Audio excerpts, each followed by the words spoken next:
ছোট বড় অনেক রকমের ফুল দিয়ে ডেকোরেশন করেছি আজকের কেকটি। আসসালামু আলাইকুম এভরিওয়ান। কাছে বা দূরে, দেশে অথবা দেশের বাইরে যে যেখান থেকে ভিডিওটি দেখছেন, আশা করি সবাই আল্লাহর অশেষ রহমতে অনেক অনেক ভালো আছেন ও সুস্থ আছেন। আজ ডেকোরেশন করছি একটি ভ্যানিলা ফ্লেভারের কেক। আশা করি সবার ভিডিওটি অনেক ভালো লাগবে। আর ভিডিওটি যদি এতটুকু ভালো লেগে থাকে তাহলে প্লিজ লাইক, কমেন্ট ও শেয়ার করতে ভুলবেন না। আর যারা ইউটিউব থেকে দেখছেন তারা প্লিজ আমার চ্যানেলটি সাবস্ক্রাইব করে দিবেন আর পাশে থাকা বেল আইকনের অল নোটিফিকেশন অন করে দিবেন। তো আমি এখানে কেকটি ফিনিশিং পর্যায়ে রয়েছি।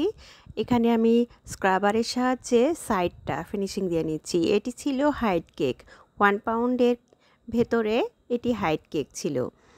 তো রেফারেন্স পিকচারে যেমনটা ছিল ঠিক সেভাবেই করে দেওয়ার চেষ্টা করেছি।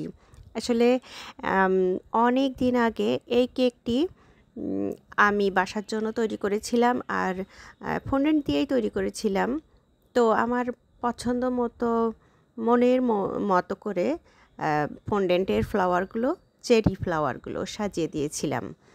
তো সেই কেক ডিজাইনটাই একজন ক্লায়েন্ট আর কি পছন্দ করেছে, সেই অনুযায়ী আমি কেকটি ডেকোরেশন করছি।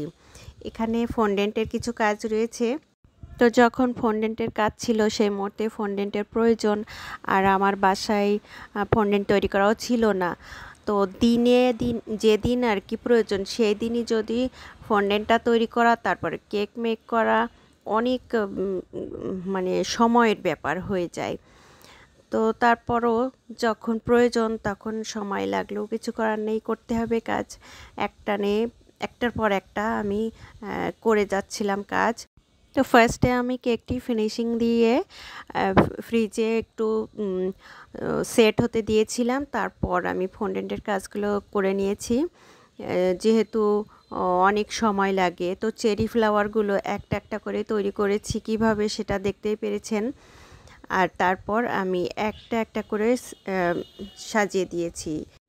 ফন্ডেন্টের এই ফ্লাওয়ারগুলো একটা একটা করে হাতে ধরে ধরে সাজাতে কী যে ভালো লাগছিল। কিন্তু এই ভালো লাগা আর বেশিক্ষণ থাকলো না, কারণ হঠাৎ করে দেখছি মোবাইলের গ্যালারি ফুল স্টোরেজ দেখাচ্ছে, ভিডিও অফ। তো কী করা, তখন কাজ বন্ধ রেখে গ্যালারি আবার খালি করেছি। তারপরে যতটুকু অল্প অল্প করে ভিডিও ক্লিপ নিয়ে শেয়ার করেছি আপনাদের সাথে। পুরোটা দেখাতে পারলে হয়তো আরও বেশি ভালো লাগতো, কিন্তু কিছু করার নেই। এরপর রাইটিং নোটটা আমি ফন্ডেন্ট দিয়েই লিখে নিয়েছি আর এর উপর গোল্ডেন ডাস্ট দিয়েছি যাতে করে অনেক আকর্ষণীয় লাগে কেকটি দেখতে। আর এটাই হচ্ছে কেকের ফাইনাল লুক। আল্লাহ হাফেজ।